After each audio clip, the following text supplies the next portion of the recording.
ದ್ವಿತೀಯ ಪಿಯುಸಿ ಅರ್ಥಶಾಸ್ತ್ರದಲ್ಲಿ ನಾವು ಸಮಗ್ರ ಅರ್ಥಶಾಸ್ತ್ರದ ವಿಭಾಗವನ್ನು ನೋಡ್ತಾ ಇದ್ದೀವಿ.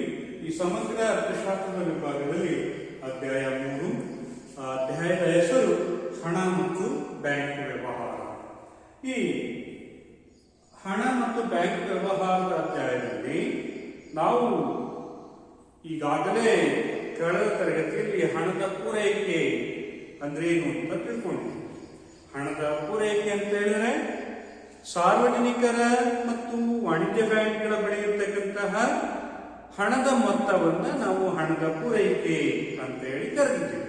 ಹಣದ ಪೂರೈಕೆ ಅಂತ ಹೇಳಿದ್ರೆ ಸಾರ್ವಜನಿಕರ ಮತ್ತು ವಾಣಿಜ್ಯ ಬ್ಯಾಂಕ್ಗಳಲ್ಲಿ ಬಳಿ ಇರತಕ್ಕಂತಹ ಠೇವಣಿ ಹಣದ ಮೊತ್ತವನ್ನ ನಾವು ಹಣದ ಪೂರೈಕೆ ಅಂತ ಕರಿತೀವಿ. ಈ ಹಣದ ಪೂರೈಕೆಯನ್ನು ಮಾಪನ ಮಾಡೋದಕ್ಕೆ ರಿಸರ್ವ್ ಬ್ಯಾಂಕ್ ಅನುಸರಿಸತಕ್ಕಂಥ ಸಾಧನಗಳು ಅಂತ ಹೇಳಿದ್ರೆ M1, M2, M3 ಮತ್ತು M4. M1 ಮತ್ತು M2 ಅನ್ನ ಸಂಕುಚಿತ ಹಣ ಅಂತ ಕರಿತೀವಿ. ಅಂದ್ರೆ ಹೆಚ್ಚು ದ್ರವ್ಯತ್ವವನ್ನು ಹೊಂದಿರೋದ್ರಿಂದ ಇದನ್ನು ಸಂಕುಚಿತ ಹಣ ಅಂತ ಕರಿತೀವಿ. ಹಾಗೆಯೇ M3 ಮತ್ತು M4 ಅನ್ನ ವಿಶಾಲ ಹಣ ಅಂತ ಕರಿತೀವಿ. ಇದು ತತ್ಕ್ಷಣದ ದ್ರವ್ಯತ್ವಕ್ಕೆ ಅದು ಪರಿವರ್ತನೆ ಆಗುತ್ತಿಲ್ಲ, ನಿಧಾನವಾಗಿ ಸಮಯ ತಗೊಳ್ಳುತ್ತದೆ. ಹಾಗಾಗಿ ಇದನ್ನ ವಿಶಾಲ ಹಣ ಅಂತ ಹೇಳಿ ಕರಿತೀವಿ. ಹೀಗೆ ಈ ಹಣವನ್ನ ಮುದ್ರಿಸಿ ಚಲಾವಣೆಗೆ ತರ್ತಕ್ಕಂಥ ಒಂದು ಪ್ರಮುಖವಾಗಿರ್ತಕ್ಕಂಥ ಪಾತ್ರವನ್ನು ವಹಿಸತಕ್ಕಂಥದ್ದು ಭಾರತೀಯ ರಿಸರ್ವ್ ಬ್ಯಾಂಕ್. ಈ ಭಾರತೀಯ ರಿಸರ್ವ್ ಬ್ಯಾಂಕ್ ಅನೇಕ ಕಾರ್ಯಗಳನ್ನು ಕೈಗೊಳ್ಳುತ್ತದೆ. ನೋಟುಗಳನ್ನು ಮುದ್ರಿಸುತ್ತದೆ, ಬ್ಯಾಂಕ್ಗಳಿಗೆ ನಿಯಂತ್ರಣ ಸಾಧಿಸುತ್ತದೆ, ಬ್ಯಾಂಕ್ನ ಒಂದು ಮೇಲ್ವಿಚಾರಣೆಯನ್ನು ಮಾಡುತ್ತದೆ, ವಾಣಿಜ್ಯ ಬ್ಯಾಂಕ್ಗಳನ್ನು ನಿಯಂತ್ರಿಸುತ್ತದೆ, ಮಾರ್ಗದರ್ಶನ ಮಾಡುತ್ತದೆ. ಹಾಗೆಯೇ ಸರ್ಕಾರದ ಪರವಾಗಿ ಸರ್ಕಾರದ ಪ್ರತಿನಿಧಿಯಾಗಿ ಸರ್ಕಾರಕ್ಕೆ ಕೆಲವು ಸಲಹೆಗಳನ್ನು ನೀಡುತ್ತಾ ಇರುತ್ತದೆ ಮತ್ತು ಅಂತಾರಾಷ್ಟ್ರೀಯ ಮಟ್ಟದಲ್ಲಿ ಭಾರತವನ್ನು ಪ್ರತಿನಿಧಿಸುವಂತಹ ಒಂದು ಬ್ಯಾಂಕ್ ಆಗಿರುತ್ತದೆ. ಹಾಗೆಯೇ ತಿರುವೆ ಮನೆ ಕಾರ್ಯಗಳನ್ನು ಕೈಗೊಳ್ಳುತ್ತದೆ ಮತ್ತು ವಿದೇಶಿ ಮೀಸಲು ನಿಧಿಯನ್ನ ಸಂಗ್ರಹಿಸಿಕೊಳ್ಳುತ್ತದೆ. ಹಾಗೆಯೇ ಅಭಿವೃದ್ಧಿ ಕಾರ್ಯಗಳಿಗೆ ಅದು ಕೈಗೊಳ್ಳುತ್ತದೆ. ಅವೆಲ್ಲ ಕಾರ್ಯಗಳಿಗಿಂತ ಮುಖ್ಯವಾಗಿರ್ತಕ್ಕಂತಹ ಕಾರ್ಯ ರಿಸರ್ವ್ ಬ್ಯಾಂಕ್ ಇಂದು ಏನು ಹಣದ ಪೂರೈಕೆಯನ್ನು ನಿಯಂತ್ರಿಸುತ್ತದೆ. ರಿಸರ್ವ್ ಬ್ಯಾಂಕ್ನ ಬಹಳ ಮುಖ್ಯವಾಗಿರ್ತಕ್ಕಂಥ ಕಾರ್ಯ ಏನಪ್ಪಾ ಅಂತ ಹೇಳಿದ್ರೆ ಹಣದ ಪೂರೈಕೆಯನ್ನು ನಿಯಂತ್ರಿಸುವುದು. ಹಣದ ಪೂರೈಕೆಯನ್ನು ನಿಯಂತ್ರಿಸುವ ಒಂದು ಕಾರ್ಯವನ್ನು ಕೈಗೊಳ್ಳುತ್ತದೆ. ಹಾಗೆಯೇ ಹಣದ ಒಂದು ಪೂರೈಕೆಯಲ್ಲಿ ರಿಸರ್ವ್ ಬ್ಯಾಂಕ್ನ ಒಂದು ಕಾರ್ಯ ಅತ್ಯಂತ ಮಹತ್ವದ್ದಾಗಿದೆ. ಹಾಗೆಯೇ ಆ ಹಣದ ಪೂರೈಕೆಯನ್ನು ನಿಯಂತ್ರಿಸುವಂತಹ ಒಂದು ಕಾರ್ಯ ಸಹ ರಿಸರ್ವ್ ಬ್ಯಾಂಕ್ನ ಒಂದು ಮುಖ್ಯ ಕಾರ್ಯ. ಹೇಗೆ ನಿಯಂತ್ರಿಸುತ್ತದೆ ರಿಸರ್ವ್ ಬ್ಯಾಂಕ್ ಹಣದ ಪೂರೈಕೆಯನ್ನು ಹೇಗೆ ನಿಯಂತ್ರಿಸುತ್ತದೆ? ಅಥವಾ ಇನ್ನೊಂದು ರೀತಿಯಲ್ಲಿ ನೋಡ್ತಾರೆ, ರಿಸರ್ವ್ ಬ್ಯಾಂಕ್ ವಾಣಿಜ್ಯ ಬ್ಯಾಂಕ್ಗಳು ಸೃಷ್ಟಿಸುವ ಸಾಲದ ಹಣವನ್ನು ಹೇಗೆ ನಿಯಂತ್ರಿಸುತ್ತದೆ? ಇದು ಇವತ್ತಿನ ವಿಚಾರದ ಚರ್ಚೆ. ಏನು ಅಂತ ಹೇಳಿದ್ರೆ, ವಾಣಿಜ್ಯ ಬ್ಯಾಂಕ್ಗಳು ಸೃಷ್ಟಿಸುವ ಸಾಲದ ಹಣವನ್ನ ಭಾರತೀಯ ರಿಸರ್ವ್ ಬ್ಯಾಂಕ್ ಹೇಗೆ ನಿಯಂತ್ರಿಸುತ್ತದೆ, ನಿಯಂತ್ರಿಸುವಂತಹ ಸಾಧನಗಳು ಯಾವುವು ಅನ್ನೋದನ್ನ ನಾವು ಇವತ್ತಿನ ದಿವಸ ಚರ್ಚೆ ಮಾಡೋಣ. ಈಗಾಗಲೇ ನಿಮಗೆ ಗೊತ್ತಿರೋ ಹಾಗೆ ರಿಸರ್ವ್ ಬ್ಯಾಂಕ್ ಅಂತಿಮ ಋಣದಾತನಾಗಿ ಕೆಲಸವನ್ನು ನಿರ್ವಹಿಸುತ್ತದೆ. ಅಂತಿಮ ಋಣದಾತ ರಿಸರ್ವ್ ಬ್ಯಾಂಕ್ ಅಂತಿಮ ಋಣದಾತನಾಗಿ ಕೆಲಸವನ್ನು ನಿರ್ವಹಿಸುತ್ತದೆ. ಅಂದ್ರೆ ಅಂತಿಮ ಋಣದಾತ ಅಂತ ಹೇಳಿದ್ರೆ ವಾಣಿಜ್ಯ ಬ್ಯಾಂಕ್ಗಳಿಗೆ ಹಣಕಾಸಿನ ಸಂಪನ್ಮೂಲಗಳ ಬಿಕ್ಕಟ್ಟು ಸಂಭವಿಸಿದಂತ ಸಂದರ್ಭದಲ್ಲಿ ರಿಸರ್ವ್ ಬ್ಯಾಂಕ್ ವಾಣಿಜ್ಯ ಬ್ಯಾಂಕ್ಗಳಿಗೆ ಸಾಲದ ರೂಪದಲ್ಲಿ ಹಣವನ್ನು ನೀಡುತ್ತದೆ. ಆ ಮೂಲಕ ವಾಣಿಜ್ಯ ಬ್ಯಾಂಕ್ಗಳ ಒಂದು ಬಿಕ್ಕಟ್ಟನ್ನು ನಿವಾರಿಸುತ್ತದೆ ರಿಸರ್ವ್ ಬ್ಯಾಂಕ್. ಹಾಗಾಗಿ ರಿಸರ್ವ್ ಬ್ಯಾಂಕ್ ಅಂತ ಕರಿತೀವಿ ಅಂತಿಮ ಋಣ ಅಂದ್ರೆ ಸಾಲದಾತನಾಗಿ ಸಾಲಗಾರನಾಗಿ ಅದು ಕಾರ್ಯವನ್ನ ನಿರ್ವಹಿಸುತ್ತದೆ. ಈ ಕಾರ್ಯದ ಮೂಲಕ ರಿಸರ್ವ್ ಬ್ಯಾಂಕ್ ಹಣದ ಪೂರೈಕೆಯನ್ನ ನಿಯಂತ್ರಿಸ್ತಾ ಇರುತ್ತದೆ. ಹೀಗೆ ಈ ರಿಸರ್ವ್ ಬ್ಯಾಂಕ್ ಅಂತಕ್ಕಂಥದ್ದು ಹಣದ ಪೂರೈಕೆಯನ್ನ ಉತ್ತೇಜಿಸುತ್ತದೆ ಮತ್ತು ಕುಗ್ಗಿಸುತ್ತದೆ ಅಥವಾ ನಿಯಂತ್ರಿಸುತ್ತದೆ. ರಿಸರ್ವ್ ಬ್ಯಾಂಕ್ ಉತ್ತೇಜಿಸುತ್ತದೆ ಮತ್ತು ನಿಯಂತ್ರಿಸುತ್ತದೆ.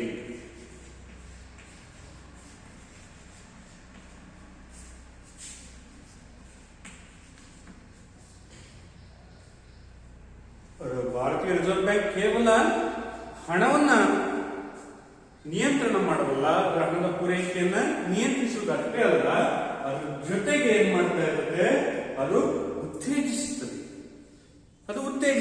ಅಂತ ಹೇಳಿದ್ರೆ ರಿಸರ್ವ್ ಬ್ಯಾಂಕ್ ಏನ್ ಮಾಡ್ತಪ್ಪ ಅಂತ ಹೇಳಿದ್ರೆ ಹಣದ ಪೂರೈಕೆಯನ್ನು ಹೆಚ್ಚಿಸುತ್ತದೆ ಮತ್ತು ಹಣದ ಪೂರೈಕೆಯನ್ನು ನಿಯಂತ್ರಣ ಮಾಡುತ್ತದೆ.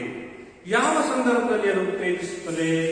ರಿಸರ್ವ್ ಬ್ಯಾಂಕ್ ಹಣದ ಪೂರೈಕೆಯನ್ನು ಯಾವ ಸಂದರ್ಭದಲ್ಲಿ ಉತ್ತೇಜಿಸುತ್ತದೆ ಅಂತ ಹೇಳಿದ್ರೆ, ಈ ಯಾವಾಗ ಸಮಾಜದಲ್ಲಿ ಸರಕು ಸೇವೆಗಳ ಬೆಲೆಗಳು ನಿರಂತರವಾಗಿ ಕಡಿಮೆ ಆಗ್ತಾ ಇತ್ತು, ಉತ್ಪಾದನೆಯ ಪ್ರಮಾಣ ಕಡಿಮೆ ಆಗ್ತಾ ಇತ್ತು, ನಿರುದ್ಯೋಗದ ಸಮಸ್ಯೆಗಳು ಸೃಷ್ಟಿಯಾಗ್ತಾ ಇತ್ತು, ಒಟ್ಟಾರೆ ಆರ್ಥಿಕ ಬಿಕ್ಕಟ್ಟುಗಳು ಸಂಭವಿಸ್ತಾ ಇತ್ತು, ಅಂತಹ ಸಂದರ್ಭದಲ್ಲಿ ರಿಸರ್ವ್ ಬ್ಯಾಂಕ್ ಹಣದ ಪೂರೈಕೆಯನ್ನ ಹೆಚ್ಚಿಸುತ್ತದೆ.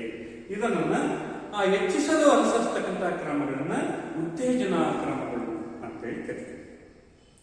ಯಾವ ಸನ್ನಿವೇಶದಲ್ಲಿ, ಯಾವಾಗ ಆರ್ಥಿಕತೆಯಲ್ಲಿ ಸರಕು ಸೇವೆಗಳ ಬೆಲೆಗಳು ಅಂದ್ರೆ ಸಾರ್ವತ್ರಿಕ ಬೆಲೆಗಳು ನಿರಂತರವಾಗಿ ಕಡಿಮೆ ಆಗ್ತಾ ಇರ್ತವೋ, ನಿರುದ್ಯೋಗದ ಪ್ರಮಾಣ ನಿರಂತರವಾಗಿ ಹೆಚ್ಚಾಗ್ತಾ ಇರ್ತವೋ ಮತ್ತು ಕೈಗಾರಿಕೆಗಳು ನಿರಂತರವಾಗಿ ನಷ್ಟವನ್ನು ಅನುಭವಿಸ್ತಾ ಇರ್ತವೋ, ಆಗ ರಿಸರ್ವ್ ಬ್ಯಾಂಕ್ ಏನ್ ಮಾಡುತ್ತದೆ, ಹಣದ ಪೂರೈಕೆಯನ್ನು ಹೆಚ್ಚಿಸುತ್ತದೆ. ಹೆಚ್ಚಿಸುವುದರ ಮೂಲಕ ಹಣದ ಚಲಾವಣೆಯಲ್ಲಿರ್ತಕ್ಕಂಥ ಹಣವನ್ನ ಉತ್ತೇಜಿಸುತ್ತದೆ. ಈ ರೀತಿ ಉತ್ತೇಜಿಸಲು ಅನುಸರಿಸುವಂತಹ ಕ್ರಮಗಳನ್ನ ಉತ್ತೇಜನಾ ಕ್ರಮಗಳು, ಹಣದ ಪೂರೈಕೆಯನ್ನ ಉತ್ತೇಜಿಸುವಂತಹ ಸಾಧನಗಳು ಅಂತ ಕರೆಸಿದೆ. ಹಾಗೆಯೇ ಇನ್ನ ಕೆಲವು ಸಂದರ್ಭದಲ್ಲಿ ರಿಸರ್ವ್ ಬ್ಯಾಂಕ್ ಹಣದ ಪೂರೈಕೆಯನ್ನು ನಿಯಂತ್ರಿಸುತ್ತದೆ. ಯಾಕೆ ನಿಯಂತ್ರಿಸುತ್ತದೆ ಅಂತ ಹೇಳಿದ್ರೆ, ಸರಕು ಸೇವೆಗಳ ಬೆಲೆಗಳು ನಿರಂತರವಾಗಿ ಹೆಚ್ಚಾಗ್ತಾ ಹೋಗ್ತಾ ಇರ್ತವೆ. ಆಗ ದೇಶದಲ್ಲಿ ಬಡತನ ಅಂತ ಪ್ರಮಾಣ ಹೆಚ್ಚಾಗುವ ಸಾಧ್ಯತೆ ಇರುತ್ತದೆ. ಸರಕು ಸೇವೆಗಳ ಬೆಲೆಗಳು ನಿರಂತರವಾಗಿ ಹೆಚ್ಚಾಗ್ತಾ ಹೋದ್ರೆ ಬಡವರು, ಮಧ್ಯಮ ವರ್ಗದವರು ಆ ವಸ್ತುಗಳ ಬೆಲೆಗಳನ್ನು ಕೊಂಡ್ಕೊಳ್ಳೋದಕ್ಕೆ ಸಾಧ್ಯ ಆಗುವುದಿಲ್ಲ. ಈ ಹಿನ್ನೆಲೆಯಲ್ಲಿ ಇಂತಹ ಸನ್ನಿವೇಶದಲ್ಲಿ ರಿಸರ್ವ್ ಬ್ಯಾಂಕ್ ಹಣದ ಪೂರೈಕೆಯನ್ನ ನಿಯಂತ್ರಿಸುತ್ತದೆ. ಈ ನಿಯಂತ್ರಿಸಲು ಅನುಸರಿಸುವಂತಹ ಸಾಧನಗಳನ್ನ ಹಣದ ಪೂರೈಕೆಯನ್ನ ನಿಯಂತ್ರಿಸುವ ಸಾಧನಗಳು ಅಂತೇಳಿ ಕರೀತಾರೆ. ಇದರಲ್ಲಿ ಪ್ರಮುಖವಾಗಿ ಹಣದ ಪೂರೈಕೆಯನ್ನು ನಿಯಂತ್ರಿಸಲು ರಿಸರ್ವ್ ಬ್ಯಾಂಕ್ 3 ಸಾಧನಗಳನ್ನು ಅನುಸರಿಸುತ್ತದೆ, 3 ಕ್ರಮಗಳನ್ನು ಅನುಸರಿಸುತ್ತದೆ. ಒಂದು ನಿಯಂತ್ರಣಾ ಕ್ರಮಗಳು, ಹಣದ ಪೂರೈಕೆಯನ್ನ ನಿಯಂತ್ರಿಸಲು ಅನುಸರಿಸುವ ಸಾಧನಗಳು.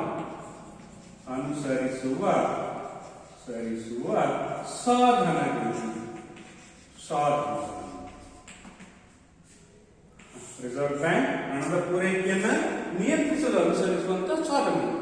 ಒಂದು, ಈಗಾಗಲೇ ಕಳೆದ ತರಗತಿಯಲ್ಲಿ ತಿಳ್ಕೊಂಡಿದ್ದೀವಿ, ಅಗತ್ಯ ಮೀಸಲು ಅನುಪಾತ.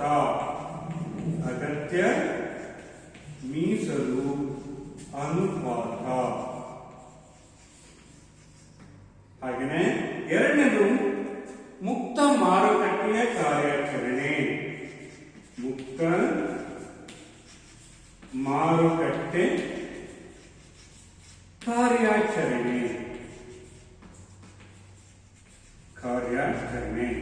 3 ಬ್ಯಾಂಕ್ ದರ.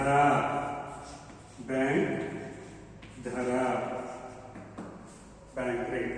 ಇನ್ನ ಇವುಗಳನ್ನು ಕರಿತೀವಿ ಪರಿಮಾಣಾತ್ಮಕ ಕ್ರಮಗಳು ಅಂತ ಕರಿತೀವಿ. ಈ 3 ಸಹ ಅಗತ್ಯ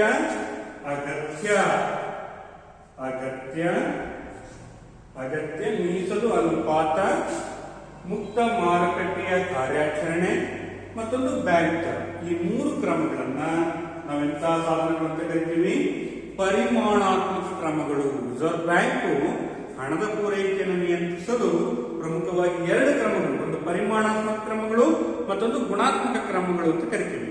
ಈ ಪರಿಮಾಣಾತ್ಮಕ ಕ್ರಮಗಳು ಯಾವ್ಯಾವು ಅಂತ ಹೇಳಿದ್ರೆ ಅಗತ್ಯ ಮೀಸಲು ಅನುಪಾತ, 2ನೇದು ಮುಕ್ತ ಮಾರುಕಟ್ಟೆ ಕಾರ್ಯಾಚರಣೆ, 3ನೇದು ಬ್ಯಾಂಕ್ ದರ. ಹಾಗೆಯೇ ಮತ್ತೊಂದು ಗುಣಾತ್ಮಕ ಕ್ರಮಗಳು ಬರ್ತವೆ. ಗುಣಾತ್ಮಕ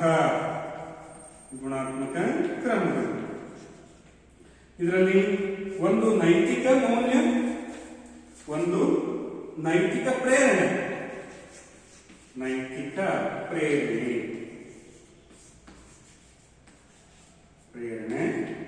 ಎರಡನೇದಾಗಿರ್ತಕ್ಕಂಥದ್ದು ಸೀಮಾಂತ ಸೀಮಾಂತ ಅಗತ್ಯತೆ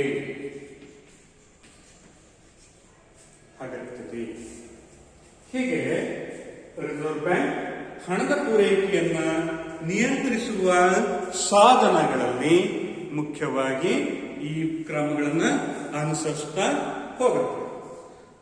ಅದರಲ್ಲಿ ಒಂದು ಗುಣಾತ್ಮಕ ಕ್ರಮಗಳು, ಮತ್ತೊಂದು ಪರಿಮಾಣಾತ್ಮಕ ಕ್ರಮಗಳು.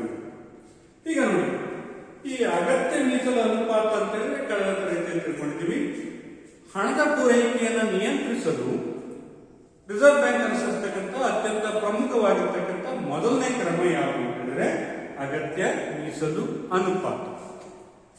ಅಂದ್ರೆ ನೇರವಾಗಿ ರಿಸರ್ವ್ ಬ್ಯಾಂಕ್ ಹಣದ ಪೂರೈಕೆಯನ್ನು ಸಾಲದ ಹಣದ ಪೂರೈಕೆಯನ್ನು ನಿಯಂತ್ರಿಸಲು ಅದು ಅಗತ್ಯ ಮೀಸಲು ಅನುಪಾತವನ್ನು ಅನುಸರಿಸುತ್ತದೆ.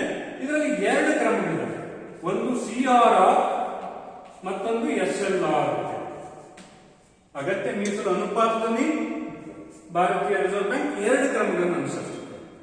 ಇದು ಯಾವ ಸನ್ನಿವೇಶದಲ್ಲಿ ಅನುಸರಿಸುತ್ತದೆ ಅಂತ ಹೇಳಿದ್ರೆ, ಈ ಅಗತ್ಯ ಮೀಸಲು ಅನುಪಾತ ಯಾವ ಸನ್ನಿವೇಶದಲ್ಲಿ ಈ ಸಾಧನಗಳನ್ನ ರಿಸರ್ವ್ ಬ್ಯಾಂಕ್ ಬಳಸುತ್ತಪ್ಪ ಅಂತ ಹೇಳಿದ್ರೆ, ವಾಣಿಜ್ಯ ಬ್ಯಾಂಕುಗಳು ಸಾಲದ ಹಣವನ್ನ ನಿಯಂತ್ರಿಸಲು ಈ ಕ್ರಮವನ್ನು ಅನುಸರಿಸುತ್ತದೆ. ಯಾವುದು? ಅಗತ್ಯ ಮೀಸಲು ಅನುಪಾತವನ್ನು ಅನುಸರಿಸುತ್ತದೆ. ಇದರಲ್ಲಿ ಎರಡು ಕ್ರಮ. ಒಂದು CRR, ನಗದು ಮೀಸಲು ಅನುಪಾತ ಅಂತ ಕರಿತೀವಿ. CRR ಅಂತ ಹೇಳಿದ್ರೆ ನಗದು ಮೀಸಲು ಅನುಪಾತ. SLR ಅಂತ ಹೇಳಿದ್ರೆ ಶಾಸನಬದ್ಧ ದ್ರವ್ಯತಾ ಅನುಪಾತ ಅಂತ ಹೇಳಿ ಕರೀತೀವಿ. CRR ನಗದು ಮೀಸಲು ಅನುಪಾತ ಅಂತ ಹೇಳಿದ್ರೆ ವಾಣಿಜ್ಯ ಬ್ಯಾಂಕುಗಳು ತಮ್ಮ ಠೇವಣಿಯ ಸ್ವಲ್ಪ ಭಾಗದ ಹಣವನ್ನ ಕೇಂದ್ರ ಬ್ಯಾಂಕಿನಲ್ಲಿ ಠೇವಣಿಯಾಗಿ ಇಡುವುದಕ್ಕೆ CRR ಅಥವಾ ನಗದು ಮೀಸಲು ಅನುಪಾತ ಅಂತ ಕರಿತೀವಿ. ಈ CRR ಏನಾದರೂ ವಾಣಿಜ್ಯ ದೇಶದಲ್ಲಿ ಹಣದ ಚಲಾವಣೆಯ ಪ್ರಮಾಣ ಹೆಚ್ಚಾಗಿತ್ತು. ದೇಶದಲ್ಲಿ ಹಣದ ಚಲಾವಣೆ ಹೆಚ್ಚಾಗಿದ್ದು ಸರಕು ಸೇವೆಗಳ ಬೆಲೆಗಳು ಅಥವಾ ಸಾರ್ವತ್ರಿಕ ಬೆಲೆಗಳು ನಿರಂತರವಾಗಿ ಏರಿಕೆಯಾಗಿದ್ದು ಹಣದುಬ್ಬರದ ಸನ್ನಿವೇಶಗಳು ಸಂಭವಿಸ್ತಾ ಇದ್ದಾಗ CRR ಅಥವಾ ನಗದು ಮೀಸಲು ಅನುಪಾತವನ್ನ ರಿಸರ್ವ್ ಬ್ಯಾಂಕ್ ಹೆಚ್ಚಿಸುತ್ತದೆ. ಅಂದ್ರೆ ವಾಣಿಜ್ಯ ಬ್ಯಾಂಕ್ಗಳು ಠೇವಣಿಯ ಸ್ವಲ್ಪ ಭಾಗದ ಹಣವನ್ನ ಎಲ್ಲಿಡಬೇಕಾಗುತ್ತೆ? ರಿಸರ್ವ್ ಬ್ಯಾಂಕ್ ನಲ್ಲಿ ಇಡಬೇಕಾಗುತ್ತೆ. ಒಂದು ವೇಳೆ ಇನ್ನೂ ಸಹ ಹೆಚ್ಚಾದರೆ ಬೆಲೆಗಳು, ಅಂತ ಸಂದರ್ಭದಲ್ಲಿ ಈ ಅನುಪಾತವನ್ನು ಹೆಚ್ಚಿಸುತ್ತಾ ಹೋಗುತ್ತದೆ. ಹಾಗೆಯೇ ಎರಡನೇದಾಗಿರ್ತಕ್ಕಂಥದ್ದು ಶಾಸನಬದ್ಧ ದ್ರವ್ಯತಾ ಅನುಪಾತ ಅಂತ ಹೇಳಿದ್ರೆ, ಹಾಗಂದ್ರೆ ಏನು? ವಾಣಿಜ್ಯ ಬ್ಯಾಂಕುಗಳು ತಮ್ಮ ಠೇವಣಿಯ ಸ್ವಲ್ಪ ಭಾಗದ ಹಣವನ್ನ ತಮ್ಮ ಬಳಿಯಲ್ಲಿಯೇ ಇಟ್ಟುಕೊಳ್ಳುವುದಕ್ಕೆ ಅಥವಾ ಠೇವಣಿಯಾಗಿ ಇಟ್ಟುಕೊಳ್ಳುವುದಕ್ಕೆ ಶಾಸನಬದ್ಧ ದ್ರವ್ಯತಾ ಅನುಪಾತ. ಇದು ಸಹ ಹಣದುಬ್ಬರ ಸಂದರ್ಭದಲ್ಲಿ ಈ SLR ಅಥವಾ ಶಾಸನಬದ್ಧ ದ್ರವ್ಯತಾ ಅನುಪಾತವನ್ನು ಹೆಚ್ಚಿಸುತ್ತದೆ ಮತ್ತು CRR ಅನುಪಾತವನ್ನು ಸಹ ಹೆಚ್ಚಿಸುತ್ತದೆ. ಹಾಗೆಯೇ ಹಣದ ಪೂರೈಕೆ ಕಡಿಮೆಯಾಗಿದೆ ಅಥವಾ ಹಣದ ಚಲಾವಣೆಯಲ್ಲಿರ್ತಕ್ಕಂಥ ಹಣದ ಪ್ರಮಾಣ ಕಡಿಮೆ ಆಗಿದೆ, ಅದರ ಪರಿಣಾಮವಾಗಿ ಸರಕು ಸೇವೆಗಳ ಬೆಲೆಗಳು ಕಡಿಮೆ ಆಗ್ತಾ ಇದ್ದಾವೆ ಅಂತ ಸನ್ನಿವೇಶ ಸೃಷ್ಟಿಯಾದಾಗ ಈ ಅನುಪಾತವನ್ನು ಸಹ ರಿಸರ್ವ್ ಬ್ಯಾಂಕ್ ಕಡಿಮೆ ಮಾಡುತ್ತದೆ. ಹೀಗೆ ಅಗತ್ಯ ಮೀಸಲು ಅನುಪಾತವನ್ನು ಅನುಸರಿಸುವುದರ ಮೂಲಕ ಭಾರತೀಯ ರಿಸರ್ವ್ ಬ್ಯಾಂಕ್ ಹಣದ ಪೂರೈಕೆಯನ್ನ ನಿಯಂತ್ರಣ ಮಾಡುತ್ತದೆ. ಇದು ಒಂದು. ಇನ್ನು ಎರಡನೇದಾಗಿರ್ತಕ್ಕಂಥದ್ದು ಮುಕ್ತ ಮಾರುಕಟ್ಟೆಯ ಕಾರ್ಯಾಚರಣೆ.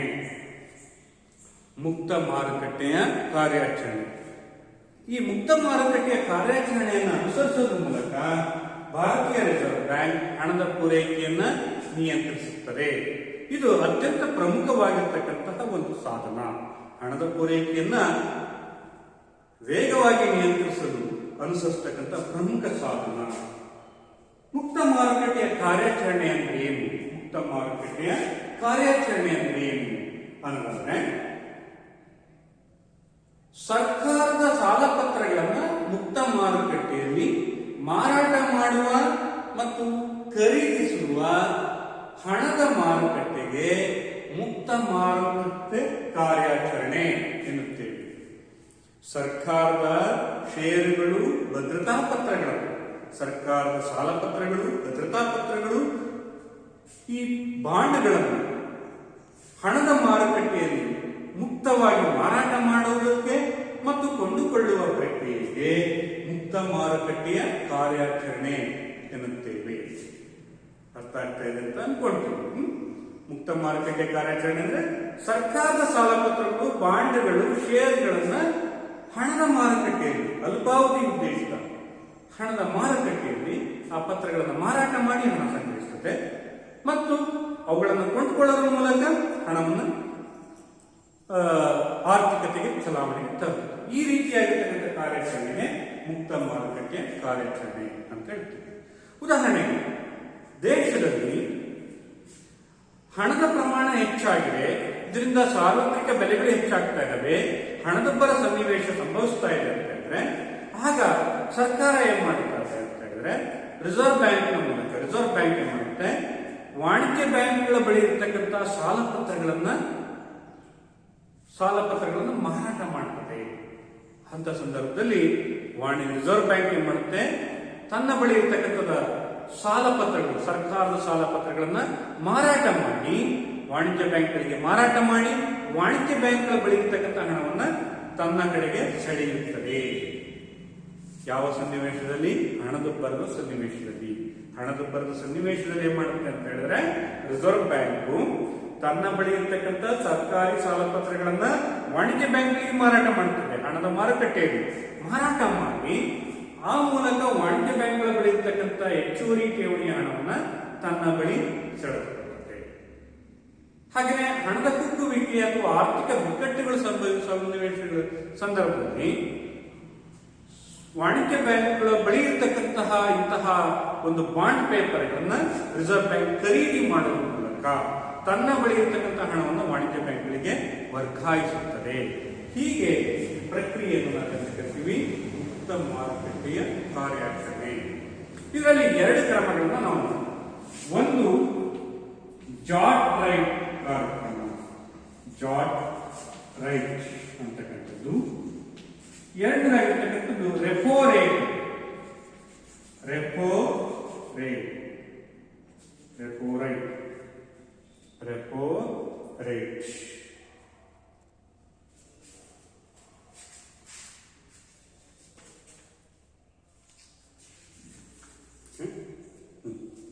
Repo rate repo rate. ಜಾಟ್ ರೈಟ್ ಅಂತ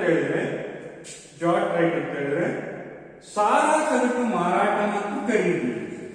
ಸಾರ ಸಗಟು ಮಾರಾಟ ಖರೀದಿ. ಜಾಟ್ ರೈಟ್ ಅಂತ ಹೇಳಿದ್ರೆ ಸಾರ ಸಗಟು ಮಾರಾಟ ಖರೀದಿ. ರೆಪೋ ರೇಟ್ ಅಂತ ಹೇಳಿದ್ರೆ ಮರು ಖರೀದಿ ಒಪ್ಪಂದ. ಮರು ಖರೀದಿ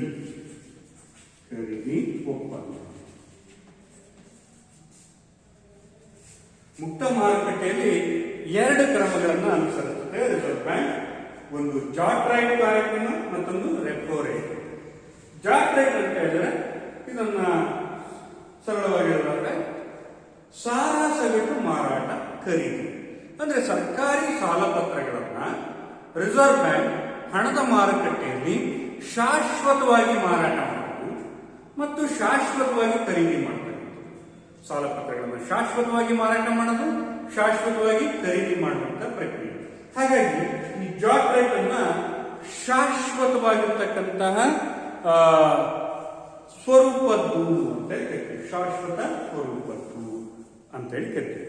ನೋಡಿ, ಜಾಟ್ ರೈಟ್ ಅಲ್ಲಿ ನಾವೊಂದು ಉದಾಹರಣೆ ತಗೊಳ್ಳೋದಾದ್ರೆ, ಆರ್ಥಿಕತೆಯಲ್ಲಿ ಸರಕು ಸೇವೆಗಳ ಬೆಲೆಗಳು ಹೆಚ್ಚಾಗಿದೆ. ಆರ್ಥಿಕತೆಯಲ್ಲಿ ಸರಕು ಸೇವೆಗಳ ಬೆಲೆಗಳು ಹೆಚ್ಚಾಗಿದ್ದು ಹಣದುಬ್ಬರ ಸನ್ನಿವೇಶ ಸಂಭವಿಸಿದ್ದಾಗ ಅಂತಹ ಸಂದರ್ಭದಲ್ಲಿ ರಿಸರ್ವ್ ಬ್ಯಾಂಕ್ ಹಣದ ಪೂರೈಕೆಯನ್ನು ನಿಯಂತ್ರಿಸುತ್ತದೆ. ಈ ನಿಯಂತ್ರಿಸುವ ಉದ್ದೇಶದಿಂದ ಅದು ಮುಕ್ತ ಮಾರುಕಟ್ಟೆಯ ಕಾರ್ಯಾಚರಣೆಯನ್ನು ಅನುಸರಿಸುತ್ತದೆ. ಆಗ ಜಾಟ್ ರೈಟ್ ಕ್ರಮವನ್ನು ಅನುಸರಿಸುತ್ತದೆ.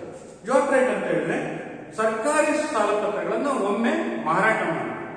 ತನ್ನ ಬಳಿ ಇರತಕ್ಕಂಥ ಸರ್ಕಾರಿ ಸಾಲ ಪತ್ರಗಳನ್ನ ರಿಸರ್ವ್ ಬ್ಯಾಂಕ್ ವಾಣಿಜ್ಯ ಬ್ಯಾಂಕ್ಗಳಿಗೆ ಮಾರಾಟ ಮಾಡುತ್ತೆ. ಆ ಮಾರಾಟ ಮಾಡಿರ್ತಕ್ಕಂತಹ ಸಾಲ ಪತ್ರಗಳು ಬಾಂಡ್ಗಳನ್ನ ಮರು ಖರೀದಿ ಮಾಡುವುದಿಲ್ಲ.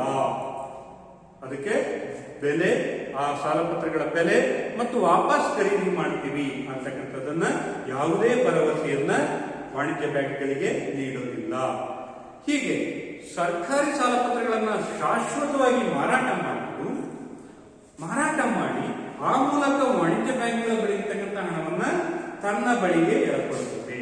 ಆ ಮೂಲಕ ಆರ್ಥಿಕತೆಯಲ್ಲಿ ಹಣದ ಚಲಾವಣೆಯನ್ನ ನಿಯಂತ್ರಿಸಿ ಹಣದ ದರವನ್ನ ನಿಯಂತ್ರಣ ಮಾಡ್ತಾ ಇರ್ತದೆ. ಹಾಗಾಗಿ ಜಾಟ್ ರೈಟ್ ಅಂತಕ್ಕಂಥದ್ದು ಒಂದು ಶಾಶ್ವತ ಸ್ವರೂಪದ್ದಾಗಿದೆ. ಇನ್ನು ಹಾಗೆಯೇ ಹಣದ ಬಿಕ್ಕಟ್ಟು ಸಂಭವಿಸಿದೆ, ಆರ್ಥಿಕತೆಯಲ್ಲಿ ಬಿಕ್ಕಟ್ಟು ಸಂಭವಿಸಿದೆ ಅಂದಾಗ ವಾಣಿಜ್ಯ ಬ್ಯಾಂಕ್ಗಳ ಬಳಿ ಇರತಕ್ಕಂತಹ ಈ ಸಾಲ ಪತ್ರಗಳನ್ನು ಒಮ್ಮೆ ಖರೀದಿ ಮಾಡಬೇಕು. ಹೀಗೆ ಖರೀದಿ ಮಾಡಿದಾಗ ಆ ಸಾಲ ಪತ್ರಗಳನ್ನು ವಾಪಸ್ ಮಾರಾಟ ಮಾಡೋದಿಲ್ಲ ಅಂತಕ್ಕಂತಹ ಒಂದು ಒಪ್ಪಂದದ ಮೇಲೆ ಆ ಸಾಲ ಪತ್ರಗಳನ್ನು ಖರೀದಿ ಮಾಡುತ್ತೆ. ಆ ಮೂಲಕ ರಿಸರ್ವ್ ಬ್ಯಾಂಕ್ನ ಬಳಿ ಇರತಕ್ಕಂತಹ ಹಣ ವಾಣಿಜ್ಯ ಬ್ಯಾಂಕ್ಗಳಿಗೆ ವರ್ಗಾವಣೆ ಆಗುತ್ತೆ. ಇದ್ರ ಮೂಲಕ ವಾಣಿಜ್ಯ ಬ್ಯಾಂಕ್ಗಳು ಹಣದ ಪೂರೈಕೆಯನ್ನು ಹೆಚ್ಚಿಸಿಕೊಳ್ತವೆ. ಹೀಗೆ ಜಾಟ್ ರೈಟ್ ಕ್ರಮವನ್ನು ಅನುಸರಿಸುವ ಮೂಲಕ ಹಣದ ನಿರ್ವಹಣೆಯನ್ನು ರಿಸರ್ವ್ ಬ್ಯಾಂಕ್ ಕೈಗೊಳ್ಳುತ್ತದೆ. ಇನ್ನು ಎರಡನೇದಾಗಿರ್ತಕ್ಕಂಥದ್ದು ರೆಪೋ ರೇಟ್. ಮುಕ್ತ ಮಾರುಕಟ್ಟೆಯ ಕಾರ್ಯಾಚರಣೆಯಲ್ಲಿ ಎರಡನೇದಾಗಿರ್ತಕ್ಕಂಥದ್ದು ರೆಪೋ ರೇಟ್ ಕಾರ್ಯಾಚರಣೆ. ರೆಪೋ ರೇಟ್ ಅಂತ ಹೇಳಿದ್ರೆ ಇದೊಂದು ಮರು ಖರೀದಿ ಒಪ್ಪಂದವಾಗಿದೆ. ರೆಪೋ ರೇಟ್ ಅಂತ ಹೇಳಿದ್ರೆ ರಿಸರ್ವ್ ಬ್ಯಾಂಕ್ ವಾಣಿಜ್ಯ ಬ್ಯಾಂಕ್ಗಳಿಗೆ ಸಾಲವಾಗಿ ಹಣವನ್ನು ನೀಡುವಂತಹ ಸಂದರ್ಭದಲ್ಲಿ ವಿಧಿಸುವಂತಹ ಬಡ್ಡಿಯ ದರಕ್ಕೆ ರೆಪೋ ರೇಟ್ ಅಂತ ಹೇಳ್ತಾರೆ. ರೆಪೋ ರೇಟ್ ಅಂತ ಹೇಳಿದ್ರೆ ರಿಸರ್ವ್ ಬ್ಯಾಂಕ್ RBI ವಾಣಿಜ್ಯ ಬ್ಯಾಂಕ್ಗಳಿಗೆ ಸಾಲವಾಗಿ ಹಣವನ್ನು ನೀಡುವಂತಹ ಸಂದರ್ಭದಲ್ಲಿ ವಿಧಿಸಲಾಗುವಂತಹ ಬಡ್ಡಿಯ ದರಕ್ಕೆ ರೆಪೋ ರೇಟ್ ಅಂತ ಹೇಳಿ ಕರಿತೀವಿ.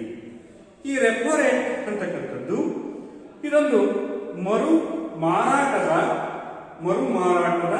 ಒಪ್ಪಂದವಾಗಿದೆ. ಮರು ಮಾರಾಟ ಮತ್ತು ಖರೀದಿ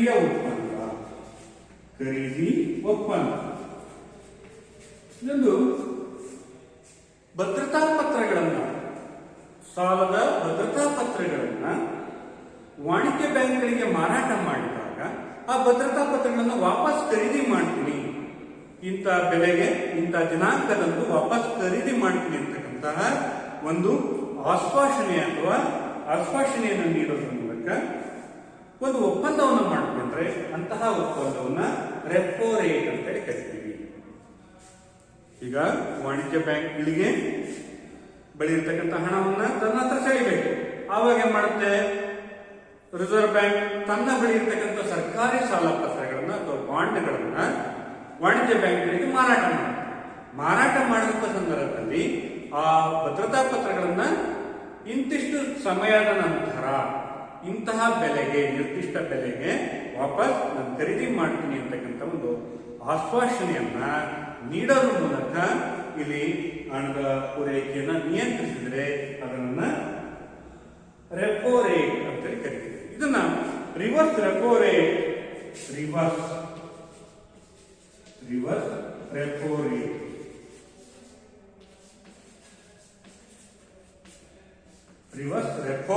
ಅಂತೇಳಿ ನೋಡ್ತೀವಿ.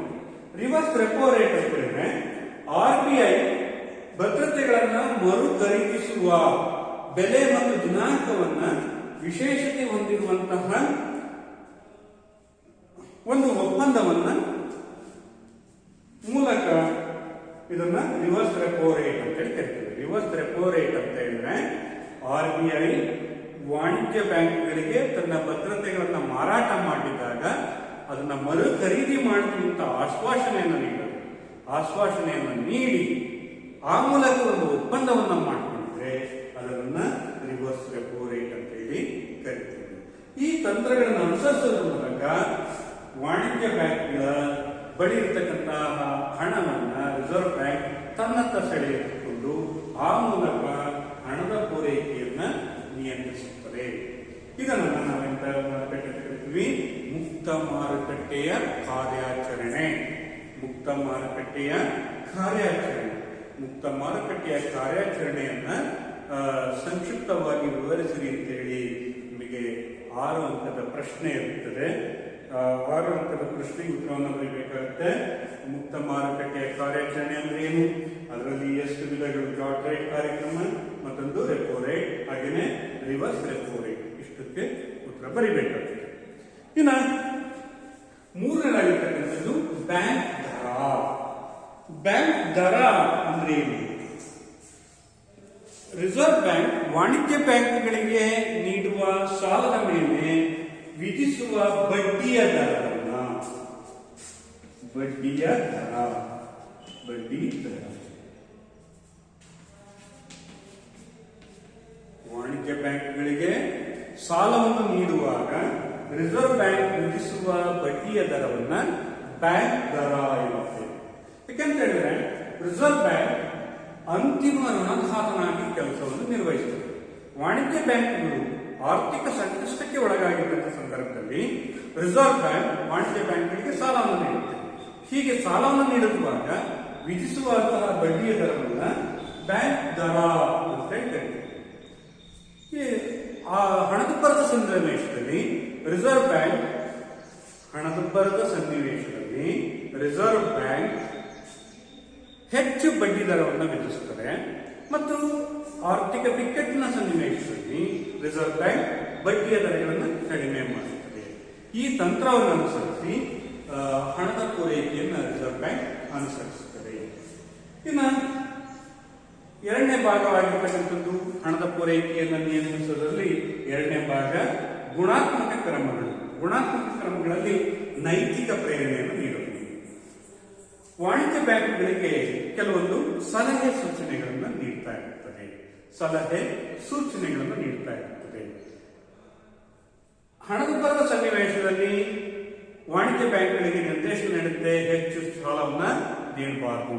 ಉತ್ಪಾದಕ ಉದ್ದೇಶಗಳಿಗೆ, ಆದ್ಯತಾ ವಲಯಗಳಿಗೆ ಹೆಚ್ಚು ಸಾಲ ನೀಡಿ ಅಂತ ಹೇಳ್ತಾರೆ. ಅಂದ್ರೆ ಸಲಹೆ ಸೂಚನೆಗಳನ್ನು ನೀಡ್ತಾ ಇರ್ತದೆ. ಯಾವ ಸನ್ನಿವೇಶದಲ್ಲಿ? ಹಣದುಬ್ಬರದ ಸನ್ನಿವೇಶದಲ್ಲಿ ರಿಸರ್ವ್ ಬ್ಯಾಂಕ್ ವಾಣಿಜ್ಯ ಬ್ಯಾಂಕ್ಗಳಿಗೆ ಕೆಲವೊಂದು ಸಲಹೆಗಳನ್ನು ಕೊಡುತ್ತೆ. ನೋಡಪ್ಪ, ಈಗ ಹಣದುಬ್ಬರದ ಸನ್ನಿವೇಶ ಇದೆ, ವಸ್ತುಗಳ ಬೆಲೆಗಳು ಹೆಚ್ಚಾಗ್ತಾ ಇದಾವೆ, ಹಾಗಾಗಿ ಸಾಲ ನೀಡೋದನ್ನ ಕಡಿಮೆ ಮಾಡಬೇಕು. ಅದಕ್ಕೆ ಏನ್ ಮಾಡಬೇಕು? ಸಾಲ ಯಾವ ಉದ್ದೇಶಕ್ಕೆ ನೀಡಬೇಕು? ಉತ್ಪಾದನಾ ವಲಯಗಳಿಗೆ, ಆದ್ಯತಾ ವಲಯಗಳಿಗೆ ಮಾತ್ರ ಸಾಲ ನೀಡಿ, ಅನುತ್ಪಾದಕ ಉದ್ದೇಶಗಳಿಗೆ ಸಾಲ ನೀಡಬಾರದು ಅನ್ನೋ ಒಂದು ಸಲಹೆಯನ್ನ ಕೊಡುತ್ತೆ. ಆ ಸಲಹೆಯನ್ನು ಸ್ವೀಕರಿಸಬಹುದು ಅಥವಾ ಬಿಡಬಹುದು. ಆದ್ರೆ ರಿಸರ್ವ್ ಬ್ಯಾಂಕ್ನ ಸಲಹೆ ಮತ್ತು ಮಾರ್ಗದರ್ಶನಗಳನ್ನ ವಾಣಿಜ್ಯ ಬ್ಯಾಂಕ್ಗಳು ಅನುಸರಿಸಲೇಬೇಕಾಗುತ್ತದೆ. ಅದನ್ನ ಆ ನೀತಿಗಳನ್ನ ಜಾರಿಗೆ ತರಲೇಬೇಕಾಗುತ್ತದೆ. ಹಾಗಾಗಿ ಈ ರೀತಿ ಕೆಲವೊಂದು ಸಲಹೆಗಳನ್ನ ಕೊಡೋದನ್ನ ನೈತಿಕ ಪ್ರೇರಣೆ ಅಂತ ಹೇಳಿ ಕರಿತೀವಿ. ಇನ್ನು 2ನೇದಾಗಿರ್ತಕ್ಕಂಥದ್ದು ಸೀಮಾಂತ ಅಗತ್ಯತೆ ಅಂತ ಹೇಳಿದ್ರೆ ವಾಣಿಜ್ಯ ಬ್ಯಾಂಕ್ಗಳು ಸಾರ್ವಜನಿಕರಿಗೆ ಸಾಲವನ್ನು ನೀಡುವಂತಹ ಸಂದರ್ಭದಲ್ಲಿ ಭದ್ರತೆಗಳನ್ನು ಸ್ವೀಕರಿಸುತ್ತವೆ. ಉದಾಹರಣೆಗೆ ಮನೆ ಅಥವಾ ಆಭರಣಗಳು ಅಥವಾ ಜಮೀನಿನ ಪತ್ರಗಳನ್ನು ತನ್ನ ಬಳಿ ಅಡವಾಗಿಟ್ಟುಕೊಂಡು ಆ ಮೂಲಕ ಸಾಲವನ್ನು ನೀಡುತ್ತದೆ. ಇಲ್ಲಿ ಒಂದು ಭದ್ರತೆಯ ಮೌಲ್ಯಕ್ಕೆ ಅನುಸಾರವಾಗಿ ಸಾಲವನ್ನು ಕೊಡುತ್ತೆ. ಉದಾಹರಣೆಗೆ ಒಂದು 100 ರೂಪಾಯಿ ಮೌಲ್ಯದ ಭದ್ರತೆ ಏನಾದರೂ ಇಟ್ಟು ಸಾಲ ತಗೊಬೇಕು ಅಂದಾಗ ಅದರಲ್ಲಿ ಒಂದು 80%, 70%, 50% ಸಾಲವನ್ನು ಕೊಡುತ್ತೆ. ಉದಾಹರಣೆಗೆ ಒಬ್ಬ ವ್ಯಕ್ತಿ ಹತ್ರ ಒಂದು 10 ಗ್ರಾಮ್ ಬಂಗಾರ ಇದೆ ಅಂತ ಇಟ್ಕೊಳ್ಳೋಣ. 10 ಗ್ರಾಮ್ ಬಂಗಾರವನ್ನ ವಾಣಿಜ್ಯ ಬ್ಯಾಂಕ್ನಲ್ಲಿ ಅಡವಾಗಿಟ್ಟು ಸಾಲವನ್ನು ಪಡಿತಾರೆ. ಹೀಗೆ 10 ಗ್ರಾಮ್ನ ಬಂಗಾರದ ಆಭರಣದ ಮೌಲ್ಯ ಮಾರುಕಟ್ಟೆಯಲ್ಲಿ ಸರಿಸುಮಾರು 50,000 ರೂಪಾಯಿ ಇದೆ ಅಂತ ಇಟ್ಕೊಳ್ಳೋಣ. ಈಗ 50,000 ರೂಪಾಯಿ ಮೌಲ್ಯದಷ್ಟೇ ಸಾಲವನ್ನು ವಾಣಿಜ್ಯ ಬ್ಯಾಂಕ್ ಕೊಡಬೇಕು. ಯಾಕೆಂತ ಹೇಳಿದ್ರೆ ಒಂದು ಮರುಪಾವತಿ ಆಗ್ಬೇಕಾಗುತ್ತೆ. ಹಾಗಾಗಿ ಏನ್ ಮಾಡ್ತೀವಿ ವಾಣಿಜ್ಯ ಬ್ಯಾಂಕ್ಗಳು ಅದರಲ್ಲಿ 50,000 ರೂಪಾಯಿದಲ್ಲಿ ಒಂದು 40,000 ರೂಪಾಯಿ ಕೊಡ್ಬೋದು ಅಥವಾ 30,000 ರೂಪಾಯಿ ಕೊಡ್ಬೋದು. ಈ ಒಂದು ಮಿತಿ ಇದೆಯಲ್ಲ, ಈ ಮಿತಿಯನ್ನು ನಾವೆಂತ ಹೇಳ್ತೀವಿ? ಸೀಮಾಂತ ಅಗತ್ಯತೆಗಳು. ಭದ್ರತೆಗಳ ಮೌಲ್ಯದಲ್ಲಿ ನಿಗದಿತ ಪ್ರಮಾಣದಲ್ಲಿ ನಾವು ಸಾಲವನ್ನು ನೀಡತಕ್ಕಂಥದ್ದು. ಹಣದುಬ್ಬರದ ಸಂದರ್ಭದಲ್ಲಿ ಈ ಒಂದು ಸೀಮಾಂತ ಅಗತ್ಯತೆಗಳನ್ನ ಹೆಚ್ಚಿಸುತ್ತದೆ ಮತ್ತು ಕಡಿಮೆ ಮಾಡುತ್ತದೆ. ಈ ಕ್ರಮಗಳನ್ನು ಅನುಸರಿಸಿ ಹಣದ ಪೂರೈಕೆಯನ್ನ ರಿಸರ್ವ್ ಬ್ಯಾಂಕ್ ನಿಯಂತ್ರಿಸುತ್ತಾ ಇರುತ್ತದೆ. ಬಹಳ ಇಂಪಾರ್ಟೆಂಟ್ ಇದು.